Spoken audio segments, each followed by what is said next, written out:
आंगने में चौरी मरती ही नहीं है, सारा माहौल बदल गया है और बदलते माहौल में हमें साथ चलना तो पड़ेगा, लेकिन अपने संस्कार को रखोगे।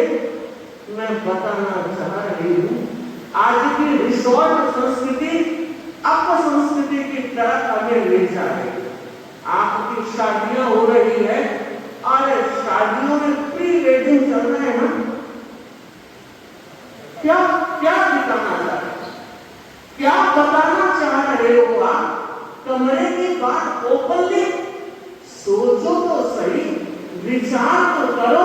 हमारी संस्कृति और हमारे संस्कार और हम कैसे चल रहे हैं।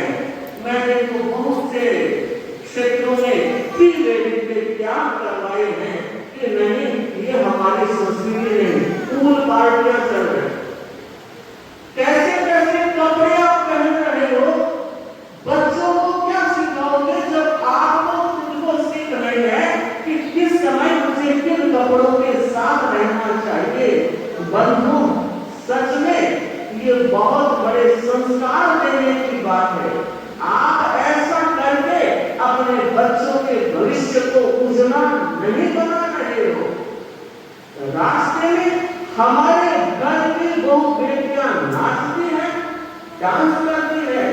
हमने ऐसा भी सुना है, शादियां होती थी तो नटनियों को बुलाया जाता, बड़े बड़े शादी विवाह के फंक्शन होते तो नाचने के लिए नटनियों को तो बुलाया जाता था, करीब घर की औरतों को नटनियां बनाती। कहां था तमाशा? और आपकी वो संगीत संध्या कुछ होती है, महीने 2 महीने पहले उसकी ट्रेनिंग चलती है, कोरियोग्राफी। और आप देखिए, हमने सुना है उस दरमियान वो जो कोरियोग्राफी करने वाले हैं, सिखाने वाले हैं, हमारी कई लड़कियां उनके साथ चली गई। क्या रिजल्ट आया? सोचो, विचार करो।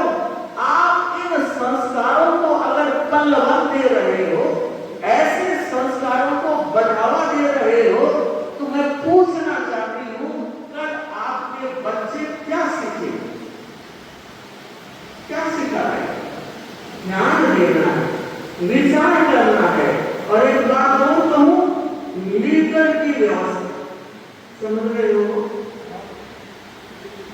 संकल्प करवाया जाता है, मीट, शराब, अंडा, मछली खाने का यावत जीवन क्या। मुझे नहीं मालूम आप लेते हो या नहीं, मगर व्यवस्था क्यों करते? आपके हम तो नहीं लेते महाराज, ये बच्चे नहीं मानते। ये बच्चे भी मेरे सामने बैठे हैं। बड़ी प्रसन्नता की बात है कि मेरे हमारे प्रवचनों में युवा पीढ़ी आगे से आगे बढ़कर भाग ले रही है। उन्हें हम सीख देना चाहते हैं, माता पिताओं को कहना चाहते हैं कि कुछ बागडोर अपने हाथ में रखिए और अपने बच्चों को आंख दिखाना तो सीखिए। बताइए तो सही कि अगर यह व्यवस्था तुम्हारे शादी विवाह में हुई तो मैं खाना नहीं खाऊंगा, तो क्या आपके बच्चे आपने को इतना लायक बना दिया कि आपको कल वो नालायक समझ रहे? ध्यान दीजिए, विचार कीजिए। ये हवा जो चल रही है, इस हवा में किसी का पता ही नहीं लगेगा कौन कहां जा रहा है, किस तरह की सिचुएशन है। यद्यपि महानगरों के वातावरण को जब हमने देखा है तो वहां से यहाँ का वातावरण कुछ ठीक लग रहा है, फिर भी सचेत होने की जरूरत है, सावधान रहने की जरूरत है कि कहीं इस तरह के आंधी और भूचाल में अगर हम कमजोर पड़ गए तो कल हमारे जैनत्व का प्रश्न चिन्ह खड़ा हो जाएगा। वक्त था कि रात को जो भोजन नहीं करता, शाम के जो पानी पीता है, वो जैन कहलाता है। बंधु, जो लोग खाते पीते थे वो तो छोड़ रहे हैं और जिनके छोड़ा हुआ था वो स्वीकार कर रहे हैं। सोचो, विचार करो, चिंतन करो। बंधु, कितनी बातें कहूं, प्रदर्शन कितना बढ़ गया है। इवेंट में लाखों नहीं करोड़ों रुपए जा रहे हैं। भोजन की एक प्लेट, विचार कीजिए कितने कितने आइटम। इस देश में कुछ लोग तो भूखे सोते हैं और आप लोग डिस्कस कर रहे हैं और कहते हैं बस गीत और भीख में तो पैसा दिखाई देता है। समझ गए? गीत और भीख, भीख का मतलब मकान और गीत का मतलब शादी विवाह कोई फंक्शन। माना समाज में हो, माना गृहस्थ जीवन में हो, पर कुछ तो विचार करना है। जैन हो, तेरापंथी हो, संयमी जीवन जीने की साधु संत प्रेरणा देते हैं। आपके यहाँ भोजन करने लोग आते हैं, सारा देखते हैं जमावड़ा, कितने सारे आईटी रखी हुई है। कई बार भोजन की तरफ जाने का वक्त नहीं रहता, पेट से पहले ही भर जाता है। तो सोचो इतना कुछ कर रहे हो, ये तो खा रहे हैं और बाहर जाके क्या कर रहे हैं, इतना वेस्टेज कर। बेटी पढ़ाई कर गई है और बहुत 24 घंटे आपके पास है। अगर उसे बेटी की तरह स्थान दिया तो सासू को मां का स्थान जरूर देगी। दोनों का युगपत योग बेटों को निश्चिंतता दे देगा। बेटों को कहना चाहूंगी, कभी भी अकेली बहू रानी की बात सुन करके कोई डिसीजन और निर्णय मत ले लेना। माँ से भी पूछना, माँ के पास रोज बैठना, जिसने आपको संवारा है। आज जो कुछ आप हो उस माँ पिता की बदौलत जो शोहरत है, जो पद है, जो प्रतिष्ठा है, जो मान है, जो सम्मान है, जो पैसा है, उसमें जड़ तुम्हारे माता पिता है। उन्होंने लाइफ बनाया है, संसार दिए हैं। माँ के लिए तो यहाँ तक कहा गया है, माँ ब्रह्मा है, माँ विष्णु है और माँ महेश है। कैसे? ब्रह्मा सृजन करता है तो माँ ने हम सबका सृजन किया है। इस दुनिया में मरने के हजारों रास्ते होंगे, मगर जन्म लेने का तो एक ही रास्ता है। माँ ने जन्म दिया है, वो ब्रह्मा है। माँ ने पालन पोषण किया है, वो विष्णु है। और माँ ने हमारे कुसंस्कारों को नष्ट किया है, अच्छे संस्कारों का सृजन किया है, तो महेश है, महादेव है। तो बंधु और बहनों, सच में घड़ी बहुत तेज चल रही है, आगे बढ़ रही है। अंत में यही कहना चाहूंगी, माँ तेरी गोदी से बढ़कर महल कहाँ है। माँ तेरी गोदी से बढ़कर महल कहाँ है। लाखों महल खड़े हैं, माँ की गोद जहाँ है। लाखों महल खड़े हैं, माँ की गोद जहाँ है।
प्रदायकेभ्यः सर्व जिन शासन सेवकेभ्यः नमो नमः। ओम ह्रीं यंत्र सिद्धि प्रदायकेभ्यः सर्व जिन शासन सेवकेभ्यः नमो नमः। ज्ञान की स्थापित करेंगे। ओम ह्रीं यंत्र सिद्धि प्रदायकेभ्यः व्यक्तित्व निर्माण की महान पाठशाला का नाम है, जहाँ 3 से 4 पीढ़ियां एक साथ रहती हो और सबके भीतर प्रसन्नता का वातावरण, प्रसन्नता की अनुभूति हो रही है। मुझे लग रहा है कि हम घर परिवार में रह तो रहे हैं, पर कहीं कहीं ऐसा भी लग रहा है कि व्यक्ति ये सोचता है यहाँ रहना मेरी मजबूरी है, दूसरा विकल्प नहीं है। तो मानना चाहिए कहीं न कहीं सरसता की कमी, मधुरता की कमी है, विनम्रता की कमी। जरूरत है हर व्यक्ति रिश्तों के साथ जी रहा है। बिना रिश्तों के जीवन यात्रा आनंदमय नहीं हो सकती। मैं इस संदर्भ में थोड़ी सी चर्चा करूं कि रिश्ता बनाना बहुत आसान है, संभालना बहुत कठिन। रिश्ता बनाना आसान है, संभालना कठिन है। वह व्यक्ति महान है जो अंत समय तक, अंतिम सांस तक अपने रिश्तों को मधुरता से संजो के रख सकता है। बंधुओं, रिश्ते जरूरी हैं, रिश्तों के साथ जीना जरूरी है, पर उससे ज्यादा जरूरी है रिश्तों को सम्मान देना। रिश्तों को जो व्यक्ति सम्मान देगा वह व्यक्ति स्वयं धन्य बन जाएगा, उसका परिवार गौरवशाली बन जाएगा। जरूरत है हम रिश्तों की अहमियत को समझने का प्रयास करें।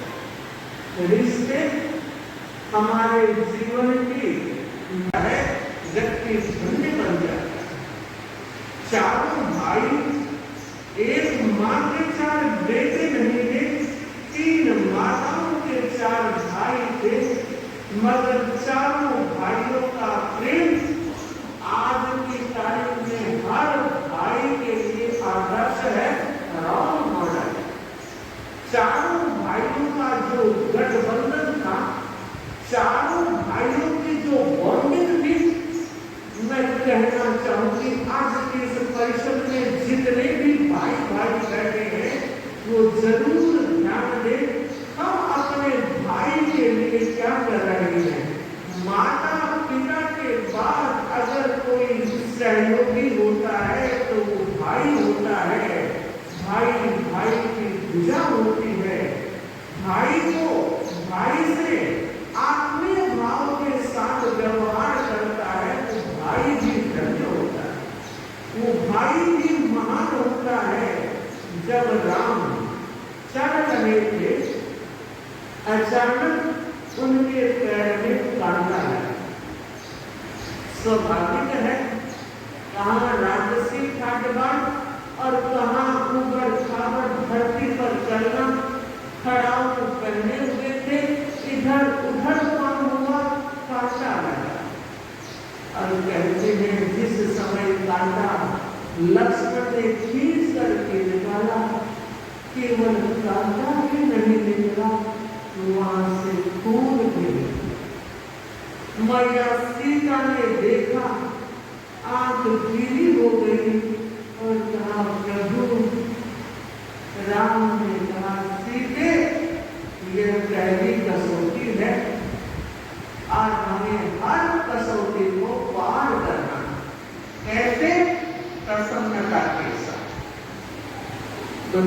कांटा निकल गया। उसके बाद श्री राम ने अपने खड़ाऊ खोले, दोनों हाथ जोड़े। लक्ष्मण देख रहा है, सीता देख रही है, ये हाथ किसके लिए जुड़े? उस समय श्री राम ने कहा, हे वर देवी, हे जंगल की रक्षा करने वाली देवी, मैं तुमसे एक निवेदन कर रहा हूं और मेरा निवेदन जरूर मान्य करोगे तुम। छोटा सा निवेदन है, थोड़ी देर के लिए ये तुम्हारे कांटे घाटे जो हैं उन्हें आंचल में बंद कर लो, क्योंकि मुझे पता है मेरा छोटा भाई भरत आने वाला है, उसके पैर में कांटा ना लग जाए। और बंधु